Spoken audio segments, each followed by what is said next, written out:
নমস্কার, বিপত্তারণ মুখার্জি ওয়েস্ট বেঙ্গল আসানসোল থেকে বলছি। আজকে কিছু বিশেষ জিনিস নিয়ে আলোচনা করব। যাদের জন্মবার রবিবার আর জন্ম তারিখ যেটা আছে 1 তারিখ, 10 তারিখ, 19 তারিখ, 28 তারিখ, এদের এই তারিখে যারা জন্মগ্রহণ করেছেন তাদের লাইফ যেটা খুব সাকসেসফুল হয় এবং সরকারি চাকরিতে বড় উঁচু পোস্টের চাকরি হয়। সরকারি চাকরি করে খুব হাইফাই, খুব হেভি সম্মানযুক্ত কাজ। আর পলিটিক্স যেগুলো বড় বড় লিডার, মন্ত্রী ফন্ত্রী, এসডিও, বিডিও, এমডি, ফেফডি যেগুলো আছে সেগুলো হচ্ছে এই জন্ম তারিখে করে জন্ম। তাদের রবি রেখা সাংঘাতিক থাকে এবং সম্মান, মান, যশ, প্রতিভা সাংঘাতিক থাকে।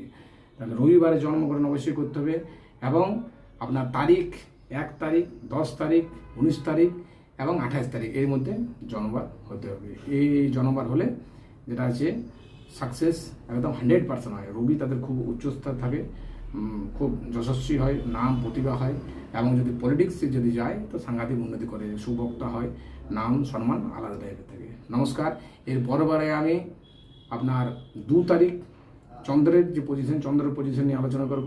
তারপর মঙ্গলের পজিশন, বুধ, বৃহস্পতি, শুক্র, শনি, রাহু, কেতু সব পরপর স্টেপ বাই স্টেপ গ্রহগুলো সম্পর্কে আলোচনা করব এবং ডেট, কোন ডেটে জন্মগ্রহণ করলে কী হয় সব পরে আমি ভিডিওতে অবশ্যই বলবো। নমস্কার, ধন্যবাদ। আমার চ্যানেলটাকে সাবস্ক্রাইব করুন।